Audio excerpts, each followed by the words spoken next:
Hi guys, welcome back to our channel. Super happy to see everyone here. We are going to unbox everything from Popmart. I'm so excited to be sharing them to you. They have been sitting on my shelves for a while now. I'm inviting you to just relax, stay tuned, and watch until the end of our episode. Hi guys, Ron here, Looking Budgetarian Fashionista. I publish vlog every Wednesdays and Saturdays about fashion. I do luxury shopping vlogs, hauls, and unboxings. I also do bag reviews and provide styling tips. I'm inviting you all to please join our ever-growing fam. There's a cute little icon here. So please click on this one so you can easily subscribe and be a member of our growing luxury addicted family. Please help me reach 5,000 subbies. We are almost there. We can do it. So every new subscription would be greatly appreciated. Thank you everyone. So also kindly like, share, comment on this video, and follow me on my new Instagram account that's at Ramira52 for daily updates and styling tips coming from me. Alright, so now let us go to the unboxing. So firstly, I purchased everything here. Let me just double check. Yes, so I've purchased everything via the Popmart website. And I have purchased, guys, a couple of very rare Labubu unboxing. So we are going to unbox couple of the Coca-Cola series, the Monster Vinyl Blind Box Faces. So we are going to unbox couple of this one. So please stay tuned. But first, since I purchased this online, so luckily, they gave me gifts for Christmas and the New Year. So this one, the very first one that I got. So here we have the red envelope from Popmart. So should we open, guys? So Lucky New Year. So let us check. So I'm a little bit curious what they look like. So let me just see if I could open them really gently and nicely. So let me just put it here. Oh, nice packaging. So it's box sets. Oh wow, nice. So I believe these are, we call it here in the Philippines, ampao. So, oh wow, I love it. Just look at this one, happiness. Oh, that's nice.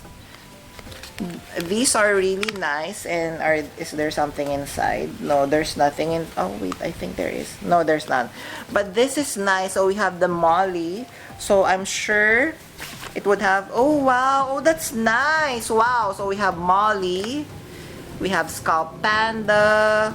Is this Dimu, guys? Dimu. Of course, Labubu over here. Ah, crying again. Super cute. We have Hirono. Who's this? Jelly Bean something? I'm not really sure. Then this one, I'm not familiar with the character, but I've been seeing this on the Popmart store. Then we have Is this Jelly the... No, this is the Pino. I think Pino something. Pino jelly, I think. And then, oh, super cute. Not familiar with the name. Super nice. Wonder. Wow. Love. I think this is Kubo. This is super nice. Wow. Thank you. I wasn't really expecting. I was just expecting, to be honest, like plain red envelope for Chinese New Year. But wow, amazing. Thank you so much, Popmart, for giving this to me. So where is the other one? This one, this is actually what I'm really interested in. So this is the playing cards there. So let me just unbox it with my cutter over here, if I could open it. God, you should see my floor down here. A lot of gift wrapping. So love it. Love unboxing day, right? Okay. Oh, okay. So this is the packaging, front, back. So let us remove. Oh wow, oh my god, this is so special. Aww. Oh wow, this is so nice, guys. I would want to frame them. Can you see? Wow, of course it would have different characters as well. Super nice. See? Wow. This is such an amazing gift from Popmart. Wow. Wow, wow, wow. Wow. Super cute. And of course, on the right side, you can see the characters like 10 Spades, Jack Spades. We have Kubo. Wow. So this is the complete card set, even with the Joker. See? Can you see? Sorry. there. Wow. This is such an amazing gift, and I think this could be a collector's item, to be honest, because of course I'm not really sure if they are selling this online or anywhere else. But guys, wow, if you are also getting this one, kindly keep them safe because these are really amazing, and I feel they're going to be collector's pieces or collector's item one day. Wow, thank you again, Popmart, for these amazing gifts. Yay. So let us move on to the next one. Okay, so now let us start with the real unboxing. So very first one, so this one I purchased from of course, I mentioned earlier, everything is purchased from the Popmart website. So this one is the Crying Again Powerpuff Girls series vinyl face plush blind box. So here is the box over here. Are you a fan of Powerpuff Girls? Definitely I am. So let me just cover this, the back, and here are the characters that we could get. So you could get definitely Bubbles, Blossom, and Buttercup. So you can get the bunny or the original version, and of course there is a secret over here. The secret, so her name is, I'm not really sure of her name, but she is like the bratty, spoiled brat little princess at the Powerpuff Girls series. So if you are going to ask me what I wanted to get, definitely I love Bubbles, definitely, but on this collection I'm gearing towards anything from the Blossom collection. I love the bunny, definitely this is my top choice. And if you're going to ask me what I would not want to get, I think this one, the bunny Buttercup, it's because her eyes are closed. I would want definitely open eyes.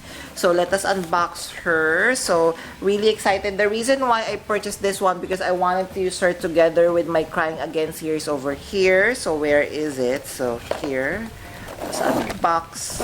Okay, very smooth. Okay, so you have to rip the box. That's not nice. Okay. I don't wanna look because I've been doing the unboxing wrong and I could see like a reveal below. So do you have any guesses? This is the packaging, very plain and simple, doesn't have any decoration. 3, 2, 1. Okay, let me just put it here. 1, 2, 3. What color, guys? Kindly comment down below. Okay, yay! So at least I got Bubble. So yeah, so I did not get the rabbit or the bunny, but she is perfect. I love her because of course, as mentioned earlier, I did not want to get Buttercup with the closed eye. So I did not get the Blossom. So should I still collect? But look at her.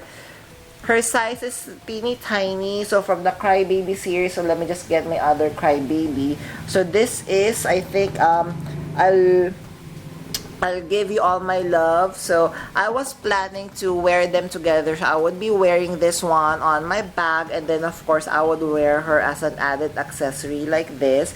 So they are going to be together from the Crying Again series, and of course from the part 1 of our unboxing last week. So this was given to me by my very dear friend Rian. So again, thank you so much. This one, guys, you have to check out that unboxing because this is such a total surprise. I wasn't really expecting that she is going to give me this so I could wear them together like this, right?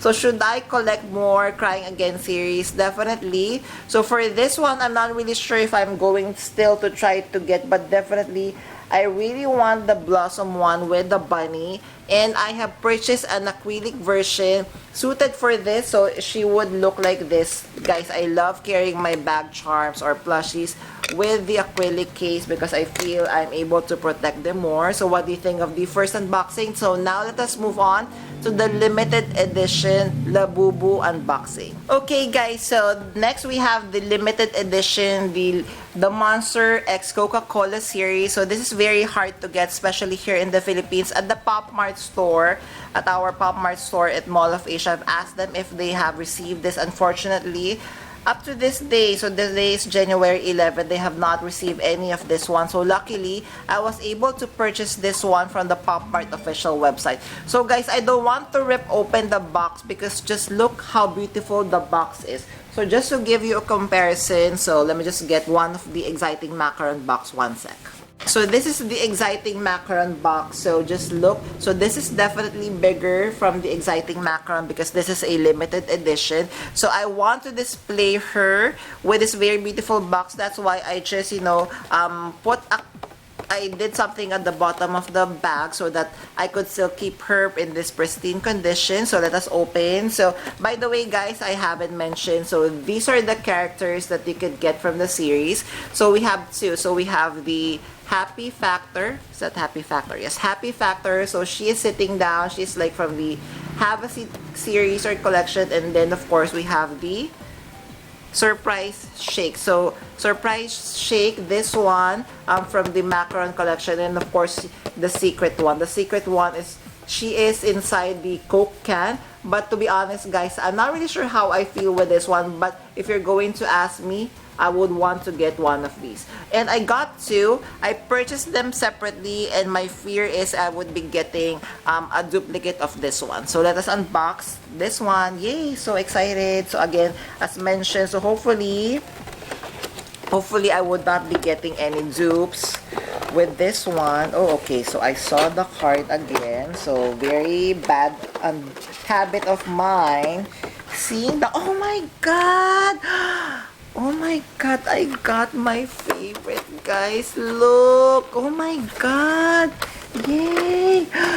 Wow. Oh my God. I'm so happy. So here she is. I got Surprise Shake. So she is the one standing up. So she is like the version of the macaron. So let's open her up. One moment. So everything is here. It's so messy, guys. Oh my God. Super nice. Yay. Because to be honest, guys, I'm the type of collector. I'm not planning to get the entire series. Like for example, with the macaron, I have two. So maybe if I'm going to purchase this, I would just add one or two more. For the Have a Seat, I have three. I have just purchased today another one. I'm going to share the news in a few. So here she is. So how can I okay, there. So this one, something is heavy. I'm not sure what this is. Maybe that's silica gel. That's super, super nice. Oh my God. Oh my God. This is so beautiful. And she is so cute. So let me just compare her to the original macaron. So this is the version 1. Yes. So, so, so happy. Oh my God. I feel I got a secret. So at least. So she has this Coke.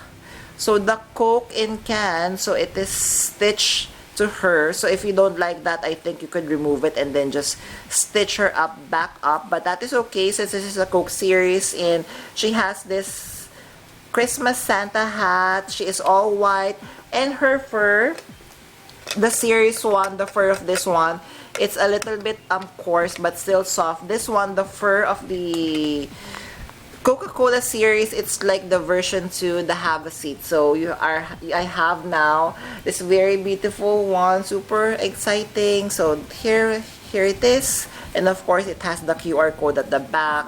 Everything is here, and of course the feet, just in case you haven't seen this one up close. And of course, just look at the very cutie face. And luckily, guys, I was able to see already at Shopee that this collection comes, you could already purchase a different size of this one specifically for this. So I will be purchasing this acrylic case for this one so I could wear her out. Yay! So what do you think of this one? So let us move on to the very last one. Okay, so next for our last unboxing for the day. So another limited edition. So as mentioned, I got two. So same thing. So hopefully we would be getting now the Have a Seat. So Happy Factor. So I have purchased this one separately, different dates. So cross our fingers that we'd not get any dupes. Again, I would not want to rip open the box. I have just slipped the bottom part, but I have not seen what's inside. So now let us take a look. I think we got lucky, guys. Oh wow, we are lucky for this unboxing, guys. Guess what? We got the, what's her name? So we got the Happy Factor. Wow, wow, that's super nice. Really? Wow. Here she is. Oh my God. I wasn't expecting that because, to be honest, guys, I feel I'm not lucky when it comes to blind unboxing because remember, I did an unboxing, the very first one for my Have a Seat. I got 3, and I revealed on the vlog that I wanted to get everyone with open eyes, and guess what? I got everything with closed eyes. But initially, I was surprised. But as you know, the days further on, I fell in love with those Labubus with closed eyes. So this one, so now we have Happy Factor, super cute. So this is from the, she's like from the Have a Seat collection. So she has this one, so there, so the front, the back one, she has a scarf. So comparing it to this one, so which is better, guys, in your opinion? So she has I'm not really sure if the scarf is removable.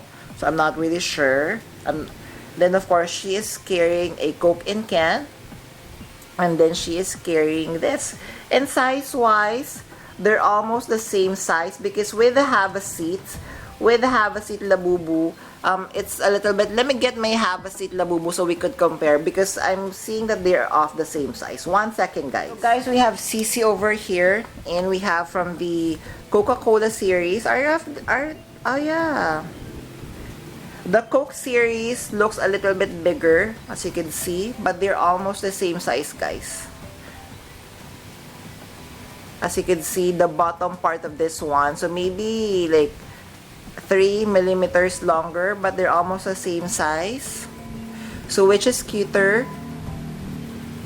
Super cute. So now we have one open eyes Have a Seat. Super cute. Yay! Super happy with this unboxing. There, did you enjoy our unboxing episode for today? So guys, hopefully you're enjoying our plushie Labubu monster unboxing because honestly, I am so in love. As mentioned multiple times, million times, I really cannot stop my obsession with this very cute plushie bag charms. I think these are not the last pieces that I'm going to unbox. As mentioned earlier, just today we went to Popmart and they just have a restock of the Have a Seat Labubu, and I know I already have 3, but I just closed my eyes and I purchased just one more. I'm crossing my fingers that I do not get a duplicate. And just like with this one, we got very lucky because this was purchased separately, but we got, you know, 2 different Labubus, and they are both really cute. So among all of these, guys, do you have any favorites? Please let me know. I'm not the only one addicted to these very cute little monsters and pendant plushies. Kindly comment down below. Just say yes if you are. I would love to hear from you. And if you have stayed until this part of this episode, kindly leave me a bear emoji. I would really appreciate it. Thank you. Before we end our episode for today, I'm inviting you all to please join our ever-growing fam. There's a cute little icon here. So please click on this one so you can easily subscribe and be a member of our growing luxury addicted family. Please help me reach 5,000 subbies. Also, kindly like, share, comment on this video, and follow me on my new Instagram account. That's @Ramirafy2 for daily updates and styling tips coming from me. A million thank you for staying with me in today's episode. I'm going to leave a couple of videos here for you to check out. Please stay safe. We are going to see everyone soon. Bye!